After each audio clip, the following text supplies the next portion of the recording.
photo at the Idaho state line marks the halfway point in my vacation in days and about 2/5 in mileage. At about 111¼ degrees west, it's the furthest west that I've ridden the motorcycle to date. By this point in the trip, the roads and mountains were anything but what I expected. And then we came to the Tetons. This is the Rocky Mountains like I had always envisioned the stereotypical Rocky Mountains in my head. Up until now, everything was more reminiscent of what I had seen in the Ozarks or the Appalachians, save some of the glaciation areas, of course. When I left on this trip, I was expecting a lot more twisty roads, switchbacks, and highly technical roads. Why I thought this, I'm not really sure, considering I know that most of the roads that we were going to be taking were traveling on U.S. highways or interstates, both of which are generally built to standards that make it easy for any reasonably competent driver to drive on. I had envisioned somehow that the Sturgis, Black Hills area would be something more than it was. More or less, almost all the roads that weren't really enjoyable were ones that I really didn't expect to be. The first of these was the high-speed sweeper on Wyoming 24 on the way to Devil's Tower on day 4. That could have been even better if I wasn't riding in a group, nor was it so close to the rally date.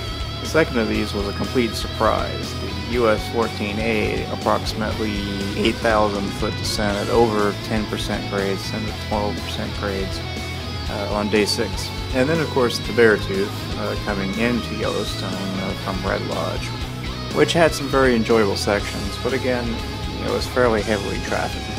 This day had another one of those roads that I wish I had recorded more of. US 191 between Wyoming and Utah, kind of going through the Flaming Gorge National Recreation Area. For a US highway, it actually was fairly enjoyable, especially when you got into Utah and was going through the quarry area. Unfortunately, by that time, I had already used up my GoPro battery for the day. I never wound up putting an external power jack near where I had been recording my videos. Also, unfortunately, when I was taking I guess it's about 5 miles of really windy area that was really enjoyable, my mind was on other things. Namely because I was well behind my traveling partner, because I had basically almost run out of gas and had to stop at multiple gas stations only to find that they had no gas, so that really didn't help. And why they weren't with me with the search for gas, well, that's a story I can leave for another day. And one of the things I've seen a lot of on this trip to this point, and even to a degree beyond this point, is people passing on double yellow line. In almost all states, it's illegal to pass in the double yellow area. I really don't know why Vermont makes an exception. They're there for a reason.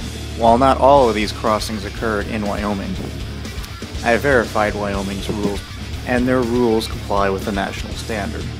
There are 3 things that would cause a double yellow line. 1. The approach to an obstacle that must be taken on the right-hand side. The approach to a highway rail grade crossing or other locations as such. Or 3rd, where the sightline distances are inadequate for passing. Sightline distances are calculated as follows.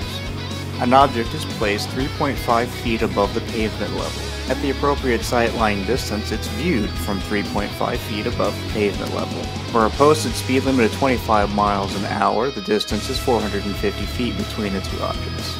At 35, it's 550. At 45, it's 700. At 55, it's 900.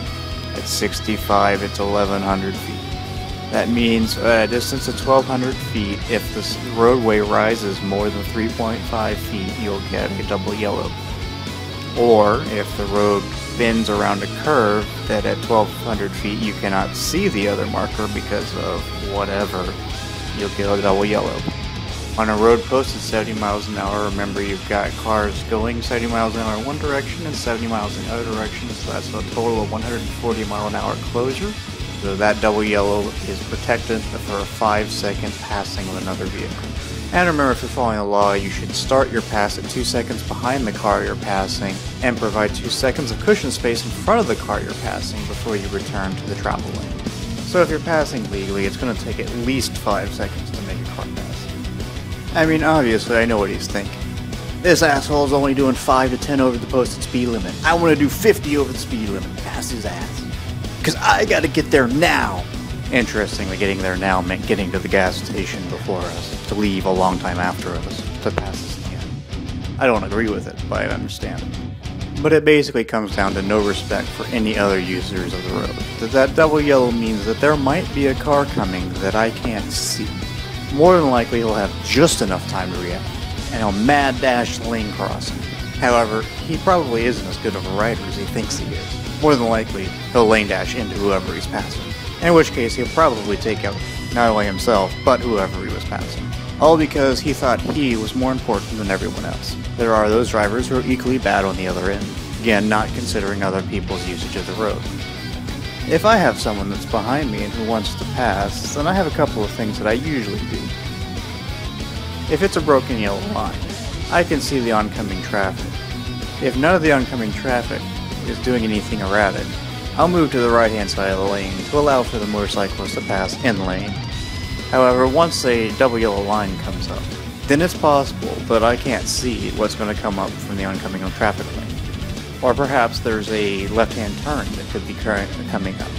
So I will not give up room in the lane to allow for passing, so that I have my room to maneuver in case some idiot is passing on a double yellow line. And mostly this aggravates me so much because you're needlessly putting my life in danger because you think you're more important than everybody else. You can wait a whole couple of seconds and pass me when it's safe.